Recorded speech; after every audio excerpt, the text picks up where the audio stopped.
Hello दोस्तों, आज की वीडियो के अंदर हम बात करेंगे 5G के बारे में। 5G को लेकर बहुत सारी अफवाहें फैल रही हैं, बहुत सारे मैसेज सोशल मीडिया पे वायरल हो रहे हैं। इन दिनों इस टाइप के कुछ मैसेजेस देखने को आपको भी मिल रहे होंगे और इन मैसेजेस में कहा जा रहा है कि ये 5G जो नेटवर्क के ट्रायल्स हो रहे हैं, इसकी रेज बहुत ज़्यादा नुकसानदेह है। और अभी जो हमारे देश के अंदर कोविड-19 की जो वेव आई है, सेकेंड वेव, इसमें बहुत ज़्यादा लोगों की डेथ रेट इंक्रीज़ हुई है। तो बहुत सारे लोगों का ऐसा मानना है कि ये सब कुछ 5G नेटवर्क की वजह से हो रहा है। तो आज हम इसी के बारे में बात करेंगे। दोस्तों, इस पूरी वीडियो को हम 4 पार्ट में डिवाइड करेंगे।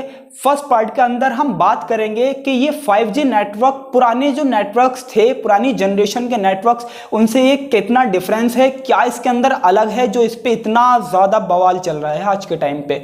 सेकंड चीज़ जो हम बात करेंगे, हम उन कंट्रीज़ के बारे में बात करेंगे जहाँ पे पहले से 5G नेटवर्क है, लोग बाग इस्तेमाल कर रहे हैं उन नेटवर्क्स को। वहाँ पे क्या डेथ रेट है, क्या डेथ में इंक्रीज़ आया है वहाँ के लोगों के, उस सारे पूरे उसके चार्ट के बारे में हम बात करेंगे, उसकी एनालिसिस करेंगे। थर्ड चीज़ जो हम बात करेंगे वो WHO और बड़ी बड़ी जैसे कि ऑर्गेनाइजेशन है हेल्थ से रिलेटेड पूरी दुनिया भर में, वो मोबाइल नेटवर्क के बारे में उनकी क्या सोच है, क्या उनकी रिसर्च है, 5G को लेकर उनके क्या सवाल हैं, क्या विचार हैं, उन सब के बारे में हम बात करेंगे। उसके बाद में हम फोर्थ चीज़ जो डिस्कस करेंगे वो करेंगे कुछ 5G के बेनिफिट्स मैं आपको बताऊंगा। अगर 5G जब प्रॉपर तरीके से लॉन्च हो जाएगा तो उसके इन फ्यूचर हमें क्या क्या फ़ायदे देखने के लिए मिलेंगे। एंड में मैं अपना पर्सनल व्यू आपको दूंगा कि मेरा अपना पर्सनल क्या व्यू है 5G को लेके। जो लोगों के दिमाग में कुछ वहम है, कुछ चीज़ें चल भी रही हैं, उन सारी चीज़ों के बारे में आज हम बात करेंगे इस पूरी वीडियो में। वीडियो को पूरा एंड तक ज़रूर देखना।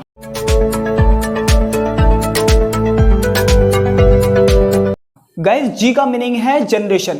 तो प्रीवियस जनरेशन से अगर हम कंपेयर करें, जो फर्स्ट जनरेशन थी 1980s में लॉन्च हुई थी और उस टाइम पे 2 लोग आपस में बात कर सकते थे। वो जो डिपेंड थी टेक्नोलॉजी, वो एनालॉग सिग्नल पे डिपेंड थी। फिर 1990s के अंदर में एनालॉग हटा के वो टेक्नोलॉजी और अपग्रेड करी गई और डिजिटल सिग्नल पे वो टेक्नोलॉजी बेस्ड हो गई। उसके बाद में क्या डिफरेंस आया, अब हम मैसेजेस भी भेज सकते थे, फ़ोन पे बात भी कर सकते थे। फिर 2000 में और नई टेक्नोलॉजी आई और 3G का इन्वेंशन हुआ। 3G में हम नेट चला सकते थे, मोबाइल डेटा का यूज़ कर सकते थे। 2010 में 4G आया जिसमें कि optical fibre cable technology use हुई और हाई प्रोसेसिंग चिप यूज़ हुई, जिससे कि नेट की जो स्पीड थी वो 3G के कंपैरिजन में और बहुत ज़्यादा इंक्रीज हो गई। अब जो टेक्नोलॉजी आ रही है वो 5G आएगी। तो 5G के अंदर जो नेट की स्पीड है वो ये माना जा रहा है कि 10 से 100 गुना तक बढ़ जाएगी 4G के कंपैरिजन में। 5G में मेन 5 टेक्नोलॉजी का यूज हो रहा है, जिसमें फर्स्ट टेक्नोलॉजी है मल्टीमीटर वेव, जिसको हम हाई फ्रीक्वेंसी वेव भी कह सकते हैं। Second massive MIMO, third beam forming, fourth small cell और फिफ्थ है फुल डुप्लेक्स। तो मेन जो इसके अंदर टेक्नोलॉजी है वो है मल्टीमीटर वेव, जिसको हम हाई फ्रीक्वेंसी भी बोल सकते हैं। मेन जो काम है 5G के अंदर वो मल्टीमीटर वेव का ही है। तो हम मल्टीमीटर वेव को ही समझेंगे, बाकी टेक्नोलॉजी के बारे में इतना डीप में नहीं जाएंगे। Guys, multimeter wave high electromagnetic frequency waves होती हैं। अभी हम जो अपने टीवी, रेडियो जो इस्तेमाल करते हैं, उनकी जो फ्रीक्वेंसी होती है वो 6 गीगाहर्ट्ज तक होती है। गाइस, 4G नेटवर्क पे फ्रीक्वेंसी कम थी। अब फ्रीक्वेंसी कम होने की वजह से प्रॉब्लम क्या थी, जब बहुत सारे इंटरनेट यूजर एक साथ नेट यूज करते थे तो इंटरनेट की स्पीड स्लो हो जाती थी। इसी प्रॉब्लम को कवर करने के लिए, इस प्रॉब्लम से निकलने के लिए ही 5G के अंदर फ्रीक्वेंसी बढ़ाई गई है। 5G के अंदर अब जो फ्रीक्वेंसी होगी वो 30 गीगाहर्ट्ज से 300 गीगाहर्ट्ज तक हो जाएगी। हाई फ्रीक्वेंसी के साथ में प्रॉब्लम ये है कि वो बहुत दूर तक सिग्नल में कनेक्ट नहीं रह पाती थी। बीच में कोई बिल्डिंग आ गई या कोई टावर आ गया या बारिश हो गई है, उसकी वजह से सिग्नल ब्रेक हो जाते थे। इस प्रॉब्लम को सॉल्व करने के लिए ज़्यादा टावर्स लगाने पड़ेंगे। अभी जितने टावर्स हैं 4G के, उससे बहुत ज़्यादा टावर्स लगाने पड़ेंगे ताकि नेटवर्क कनेक्टेड रहे, नेटवर्क बीच में ब्रेक ना हो। एक्सपर्ट का कहना है कि फ्रीक्वेंसी बढ़ने से कोई प्रॉब्लम नहीं होगी, जो प्रॉब्लम होती है वो पावर से होती है। हम फ्रीक्वेंसी बढ़ा रहे हैं और पावर को कम से कम रख रहे हैं ताकि कोई हेल्थ इशू क्रिएट ना हो। हाई फ्रीक्वेंसी से हमें हेल्प मिलेगी, बहुत सारे यूजर एक साथ हाई इंटरनेट स्पीड का यूज कर सकते हैं। मोबाइल टावर रेडिएशन को लेकर हमें अक्सर इशू देखने के लिए मिलता है। कई बार ऐसा होता है कि कोर्ट के ऑर्डर पे भी टावर हटाए जाते हैं। कई बार लोगों का ग्रुप होता है, कोई मोहल्ले पड़ोस के लोग होते हैं, वो नहीं चाहते कि यहाँ पब्लिक प्लेस में टावर लगे तो बहुत सारी बार हमें इश्यूज देखने के लिए मिलते हैं मोबाइल टावर रेडिएशन के। इसी तरह आपसे 1-2 साल पहले एक पोस्ट बहुत ज़्यादा वायरल हुई थी। पंजाब केसरी ने 7 दिसंबर 2018 के अंदर ये रिपोर्ट अपने न्यूज़पेपर में छापी और उसके अलावा बहुत सारे न्यूज़पेपर ने इस रिपोर्ट को छापा कि नीदरलैंड के अंदर एक पार्क है हॉग, वहाँ पे 297 बर्ड्स मरी हुई मिली और किसी ने न्यूज़पेपर ने इस नंबर को 150 बताया, किसी ने कुछ बताया। कुल मिला के ये नंबर्स बताए गए और ये बताया गया कि ये जो बर्ड्स थी ये 5G ट्रायल की वजह से वहाँ पे मर गई हैं। एक फेसबुक यूज़र टिम एम्सिल ने 22 अप्रैल 2020 में ये पोस्ट शेयर करी, सेम क्लेम करते हुए कि 150 प्लस बर्ड्स मर गई हैं और ये 5G टेस्टिंग की वजह से हुआ है। उसके बाद में ये जो पोस्ट थी फेसबुक की ये वायरल हो गई। फिर 29 अप्रैल 2020 में रॉयटर्स ने एक आर्टिकल लिखा जिसके अंदर इन्होंने ये जो पोस्ट वायरल हो रही थी इसको फेक बताया। नीदरलैंड की एक ऑर्गेनाइजेशन है WWF जिसने जो बर्ड्स वहाँ पे मरी थी उन बर्ड्स का पोस्टमार्टम करा तो उन्हें ये पता चला कि उन बर्ड्स की जो मौत हुई है वो ब्लीडिंग ट्रॉमा की वजह से हुई है। उन्होंने माना कि बर्ड्स की जो डेथ हुई है वो नेचुरल पॉइजन की वजह से हुई है। ज़्यादातर बर्ड्स के अंदर यूबेरीज मिली जो कि एक नेचुरल पॉइजन होता है उस ट्री के अंदर। WWF ने फिर ये क्लेम करा कि हम गारंटी से ये नहीं कह सकते कि बर्ड की जो डेथ हुई है वो नेचुरल पॉइजन की वजह से हुई है। इसके बाद में वहाँ की ऑर्गेनाइजेशन है एंटीना ब्यूरो ऑफ डच ने ये क्लेम करा कि जिस पार्क के अंदर ये बर्ड्स मरी हैं उसके आसपास कोई भी 5G टेस्टिंग नहीं हो रही थी। तो यहाँ से ये प्रूफ हो गया कि ये जो खबर फैलाई जा रही थी सोशल मीडिया पे और कुछ न्यूज़पेपर के द्वारा ये बिल्कुल फेक निकली। अब सवाल ये पैदा होता है कि ये जो बर्ड्स की जो तादाद है हम भी देख रहे हैं, सब लोग ये कहते हैं कि ये बहुत कम होती जा रही है दिन पे दिन। ऐसा क्यों हो रहा है इसके ऊपर एक डेडिकेटेड वीडियो बनाई थी ध्रुव राठी ने, वो वीडियो आप देखिए। अब जो बर्ड्स की पॉपुलेशन कम हो रही है हमारे देश में पिछले 20-30 सालों से, उसके पीछे एक्चुअली क्या रीजन है? एंथ्रोपोलॉजिस्ट का मानना है कि सेलफोन टावर्स को एक रीजन बताया जाए इसके लिए, इसके पीछे कोई साइंटिफिकली कंक्लूसिव एविडेंस नहीं है। यानी इससे कहीं और ज्यादा बड़े कारण हैं जिसकी वजह से बर्ड्स की पॉपुलेशन कम हो गई है। इनमें से सबसे बड़ा रीजन है एग्रीकल्चर। एक्सपर्ट्स कहते हैं कि एग्रीकल्चर के बढ़ने से, पेस्टिसाइड यूज के बढ़ने से बहुत सारे इंसेक्ट्स की पॉपुलेशन कम हो गई है और क्योंकि इंसेक्ट्स बर्ड्स का खाना होते हैं तो बर्ड्स को खाने के लिए नहीं मिलता, इसलिए बर्ड्स की पॉपुलेशन कम हो रही है। एग्रीकल्चर को one of the major reasons बताया गया है। दोस्तों खाली इंडिया में नहीं पूरी दुनिया भर में बर्ड्स की पॉपुलेशन कम होने लग रही है। आप इस चार्ट में देख सकते हैं, इसमें बताया गया है कि दुनिया भर में जो बर्ड्स की पॉपुलेशन कम हो रही है उसके पीछे क्या क्या कारण है। वाई एक्सिस पे इन्होंने मार्क किया है कि जो अलग अलग टाइप की बर्ड्स की स्पीशीज हैं उनको क्या क्या फैक्टर्स अफेक्ट कर रहे हैं। तो एग्रीकल्चर को इन्होंने एक मेन फैक्टर बताया है, इन्वेजिव स्पीशीज को एक मेन फैक्टर बताया है। कुछ और ऑब्वियस से रीजंस हैं जैसे कि अर्बनाइजेशन हो गया, डिफॉरेस्टेशन हो गया, क्लाइमेट चेंज हो गया और यहाँ पे एक पोल्यूशन भी बहुत बड़ा इंपॉर्टेंट फैक्टर है जो मुझे लगता है कि हमारे देश में स्पेसिफिकली बहुत ज्यादा वैलिड है। आप ये देख सकते हैं कि इन 10-11 थ्रेट्स में से सेलफोन टावर्स को स्पेसिफिकली कहीं भी मेंशन नहीं किया गया है। अब हम बात करेंगे जिन कंट्रीज में लोग 5G यूज कर रहे हैं वहां पे क्या कंडीशंस है, क्या हालात हैं डेथ के, उन सब का एनालिसिस करेंगे। हेल्पनेट सिक्योरिटी ने एक आर्टिकल पब्लिश करा, उसके अंदर उन्होंने बताया कि दुनिया के अंदर 30% कंट्रीज में 5G अवेलेबल है आज की डेट के अंदर और करीब 61 कंट्रीज के अंदर 5G डिप्लॉयड हो चुका है। ऑलरेडी ही लोग बाग वहाँ पे यूज़ कर रहे हैं। अब मैंने इसके ऊपर एनालिसिस करी और ये देखने की कोशिश करी कि ऐसी टॉप कौन सी कंट्रीज़ हैं जिनके अंदर 5G चल रहा है अभी भी। तो उसके अंदर मुझे 3 कंट्रीज़ मिली। जो सबसे पहली कंट्री है जहाँ पे 5G लॉन्च हुआ था वो थी साउथ कोरिया, उसके बाद यूनाइटेड स्टेट्स और उसके बाद आया चाइना में। यहाँ आपके दिमाग में भी एक बात आनी चाहिए जो कि मेरे दिमाग में भी आई थी कि यहाँ पे तो सिर्फ लोग बाग कह रहे हैं कि सिर्फ ट्रायल हो रहा है तो इतनी ज़्यादा प्रॉब्लम हो रही है, सांस लेने में लोगों की डेथ हो रही है। जहाँ पे लोग बाग यूज़ कर रहे हैं एक बड़े लेवल पे, उन सिटीज़ में तो और ज़्यादा प्रॉब्लम होनी चाहिए थी। एक छोटी सी बात है कि नहीं ये सोचने वाली। टॉप 3 कंट्रीज जहाँ पे 5G अवेलेबल है उनके ऊपर मैंने पूरी रिसर्च करी, एनालिसिस करी कि वहाँ पे क्या डेथ रेट है पिछले 3 साल में जब से वहाँ पे 5G लॉन्च हुआ है। उसकी पूरी एनालिसिस करी, उसका चार्ट साइड बाय साइड में आपको दिखाऊंगा, वो रिपोर्ट में आपको पढ़ के सुनाता हूँ। साउथ कोरिया में सबसे पहले 5G लॉन्च हुआ था 1 दिसंबर 2018 के अंदर। पहले इन्होंने सिर्फ बिजनेस के लिए अलाउ करा, उसके बाद में अप्रैल में इन्होंने पब्लिक के लिए भी अलाउ करा। तो यहाँ पे जब हमने एनालिसिस करी कोविड के अगर केसेस की मैं बात करूं, साउथ कोरिया के अंदर जो टोटल कोविड के केसेस हैं वो 1,22,000 थे और जो टोटल अभी तक की डेथ रेट है वो है 1865। और यहाँ पे मैंने एनालिसिस करी 2019 में जो साउथ कोरिया के अंदर जो डेथ रेट था वो 3.26% था। उस टाइम पे अप्रैल के अंदर 5G लॉन्च हुआ था। इसके हिसाब से अगर 5G से लोग बाग मर रहे हैं तो डेथ रेट वहाँ का और ज़्यादा इंक्रीज होना चाहिए था। तो मैंने फिर 2020 का डेटा निकाला तो उसका डेथ रेट आया 3.17% और घटा डेथ रेट वहाँ का। फिर मैंने 2021 का डेटा निकाला तो वहाँ पे डेथ रेट अभी जो शो हो रहा है वो हो रहा है 3.06%। तो यहाँ पे आप देखिए कि डेथ रेट तो कम हो रहा है और लोग बाग वहाँ पे 5G यूज़ कर रहे हैं तो डेफिनेटली बढ़ना चाहिए था। इसी तरह चाइना में सबसे ज़्यादा सिटीज़ के अंदर 5G अवेलेबल है, 341 सिटीज़ में अभी अवेलेबल है।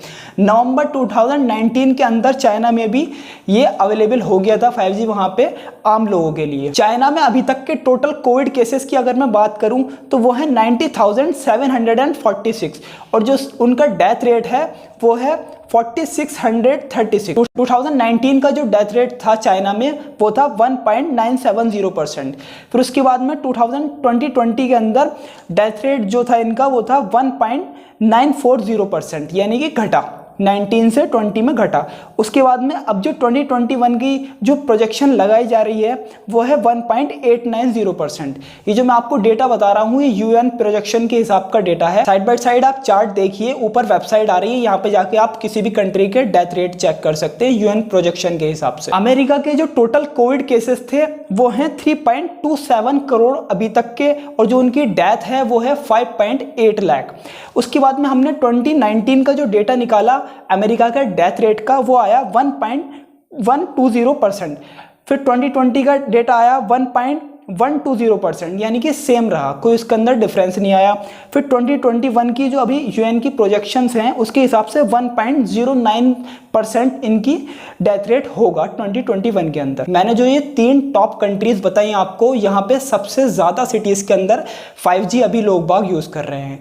तो उस हिसाब से हमने जितना भी डेटा निकाला है वहाँ पे डेथ रेट जब से 5G लॉन्च हुआ है वो डेथ रेट कम हो रहा है, ज़्यादा इंक्रीज नहीं हो रहा। तो यहाँ से हमें पता लगता है अगर एक्चुअल में 5G से इतनी ज़्यादा प्रॉब्लम हो रही होती तो इन देशों में सबसे ज़्यादा डेथ का रेशियो होता। अभी कुछ दिनों पहले बहुत ज़्यादा एक प्रॉब्लम सबको देखने के लिए मिली, किसी भी चीज़ को छू रहे थे या आपस में किसी भी इंसान को छू रहे थे, साथ में बैठे पर्सन को, तो लोगों को करंट महसूस हो रहा था, उनका हलक सूख रहा था। ये प्रॉब्लम एक्चुअल में मैंने ही फेस करी। फिर मैंने देखा कि 5G के ट्रायल्स चल रहे हैं नहीं चल रहे, तो अभी न्यूज़ आई है करंटली लास्ट ट्यूसडे में गवर्नमेंट ने परमिशन दी है जियो को, एयरटेल को, VI को कि वो अपने 5G ट्रायल्स स्टार्ट करें।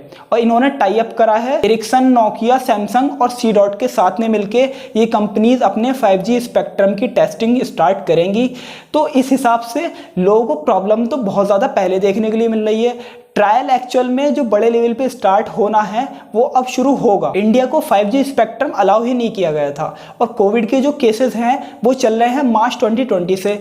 तो ये तो कहना बिल्कुल गलत होगा कि जब से 5G आया है, ट्रायल शुरू हुआ है, तब से कोविड के केसेस चल रहे हैं। कोविड तो पहले से चल रहा है, 5G तो अभी रिसेंटली ही ट्रायल होने स्टार्ट हुए हैं उसके। अब हम बात करते हैं WHO की और वर्ल्ड की बड़ी बड़ी हेल्थ ऑर्गेनाइजेशन का क्या कहना है कि मोबाइल टावर से हेल्थ पे कितना इफेक्ट होता है। Cellular operator of association India ने कहा है कि मोबाइल रेडिएशन से कोई भी खतरा नहीं है, किसी भी तरीके का कोई कैंसर नहीं होता है। वहीं पे इसके ऊपर बहुत सारी रिसर्च भी हुई हैं। WHO ने मोबाइल टावर रेडिएशन को 2B कैटेगरीज के अंदर रखा है, जिसके अंदर ये माना जाता है कि कहीं ना कहीं इससे इफेक्ट होता है और कैंसर का प्रभाव होता है। 2018 के अंदर US डिपार्टमेंट ऑफ हेल्थ ने एक टॉक्सोलॉजी रिपोर्ट रिलीज करी, जिसके अंदर उन्होंने बताया कि मेल रैट्स जो ज़्यादा हैवी रेडिएशन के संपर्क में आए थे उनको जो है कैंसर ट्यूमर हुआ। इस रिपोर्ट के बाद में जब रिसर्च हुई तो उन्होंने कुछ रैट्स को जो पैदा होने से पहले ही उन्हें मोबाइल रेडिएशन के रेंज के अंदर रखा। करीब 2 साल तक डेली 9 घंटे। तो उन्होंने अपनी रिसर्च में ये देखा कि जितनी भी फीमेल रैट्स थे उनके अंदर कोई भी किसी भी तरीके का कोई कैंसर नहीं पाया गया, और वो जितने भी और कंपेयर में जो नॉर्मल रैट्स थे जिन्हें रेडिएशन में नहीं रखा गया था उनसे वो ज़्यादा जीवित रहे। लेकिन कुछ साइंटिस्ट ने ये भी कहा कि जो इफेक्ट रैट्स पे हो रहा है रेडिएशन का, उसको हम ह्यूमन बॉडी से डायरेक्ट कंपेयर नहीं कर सकते। हो सकता है ह्यूमन बॉडी पे इसका कुछ और रिएक्शन हो। वहीं पे कुछ साइंटिस्ट का ये भी कहना है कि बहुत ज़्यादा हैवी मोबाइल जब हम यूज़ करते हैं तो तब खतरा ज़्यादा बढ़ता है हमारी हेल्थ को। उनका ये मानना है कि कैंसर की पॉसिबिलिटी बढ़ सकती है बहुत ज़्यादा हैवी यूज़ से मोबाइल के। WHO ने 5G को लेके ये कहा है कि इससे सिर्फ ह्यूमन बॉडी में हीटिंग की प्रॉब्लम हो सकती है, इससे ज़्यादा और कुछ प्रॉब्लम नहीं होगी, कोई भी हेल्थ इशू, हेल्थ रिस्क नहीं है। गाइज, हमारी जो रेडिएशन होती हैं ये बेसिकली 2 टाइप्स की होती हैं। एक तो होती है आयोनाइजिंग रेडिएशन और एक होती है नॉन आयोनाइजिंग रेडिएशन। तो ये मोबाइल टावर की जो रेडिएशंस हैं ये होती हैं नॉन आयोनाइजिंग रेडिएशन। माना ये जाता है कि नॉन आयोनाइजिंग रेडिएशन जो होती हैं वो हमारी हेल्थ के लिए नुकसानदेह नहीं है। आयोनाइजिंग रेडिएशन कौन सी होती हैं? जो एक्सरेज वगैरह में इस्तेमाल होती हैं, वो हमारी स्किन को बर्न भी कर सकती हैं और उनका बहुत ज़्यादा इफेक्ट भी हो सकता है हमारी हेल्थ पे। इसलिए ये भी कहा जाता है कि एक्सरेज वगैरह बहुत ज़्यादा नहीं कराने चाहिए। ललन टॉप से एक एक्सपर्ट ने बात करी 5G को लेकर, इसके क्या हेल्थ रिस्क हैं, उस वीडियो को आप ज़रा देखिए। एक्चुअली जो बर्ड्स की डेथ और ये सारे मैंने भी सुने हैं, और I have also come across all these न्यूज़ेस and all. Being an microwave person, from the field of microwave person, what I feel is, if the power density, that is the important catch over there. Agar power density is within the limits, prescribed limits, then kuch nahi hoga. Like we are using microwave ovens at our homes, so it is working on 2.4 gigahertz, that is 2400 megahertz, and almost similar range में frequency है जो ये towers के आसपास होती है, 2300 megahertz, 2100 megahertz. so उस case में क्या होता है कि पावर जो माइक्रोवेव ओवन के अंदर है वो 500 वॉट्स है, उसमें हम खाना बना लेते हैं, 1000 वॉट्स है। लेकिन टावर्स के पास इतनी हाई पावर नहीं होती है। लेकिन अगर कहीं बहुत ज्यादा हाई पावर है, that regulation is there not there, तो हो सकता है कि बर्ड्स पे इफेक्ट हो या हो सकता है। बट आई थिंक जो हमारे स्टैंडर्ड्स हैं उसके हिसाब से ऐसा होना नहीं चाहिए। 5G में फ्रीक्वेंसी हम वेरी कर रहे हैं, we are going towards slightly higher frequency, and हम लोग पावर को कंट्रोल में रख रहे हैं। अगर हम पावर को कंट्रोल में रखेंगे तो वो फ्रीक्वेंसी से कुछ नहीं होने वाला है। और अभी तक जो स्टडीज हैं, काफी स्टडीज इस फील्ड में हो रही हैं, उसमें डिफरेंट पावर देके people are working on it. Some studies are saying that there are effects and some studies are saying there are no effects. So actually अभी लॉन्ग टर्म स्टडी चाहिए इसमें, एंड कंक्लूसिव एविडेंसेस अवेलेबल नहीं है। So we need long term studies. अभी 5G तो आया ही नहीं है, अभी से हम कैसे कह सकते हैं कि इसका इतना हार्मफुल इफेक्ट है। अब हम बात करते हैं 5G के बेनिफिट्स की। 5G आने के बाद में हमें अपनी ज़िंदगी में क्या क्या बेनिफिट्स हमें देखने के लिए मिलेंगे। गाइस, इंटरनेट स्पीड जब फास्ट हो जाएगी तो डेटा प्रोसेसिंग स्पीड भी फास्ट हो जाएगी, क्योंकि फ्रीक्वेंसी बढ़ जाएगी। अब जिन जिन टेक्नोलॉजी पे अभी करंटली काम चल रहा है, वर्चुअल रियलिटी और आपका artificial intelligence, internet of things, in technologies पे काम चल रहा है। ये सारी टेक्नोलॉजी जो डिपेंड है मेनली वो डेटा प्रोसेसिंग पे डिपेंड है। ये सेंसर्स के थ्रू डेटा लेती हैं और उसके बाद में उस डेटा को प्रोसेस करती हैं। अब जितना ज़्यादा इंटरनेट की स्पीड फास्ट होगी उतना ही एक्यूरेट रिजल्ट आएगा।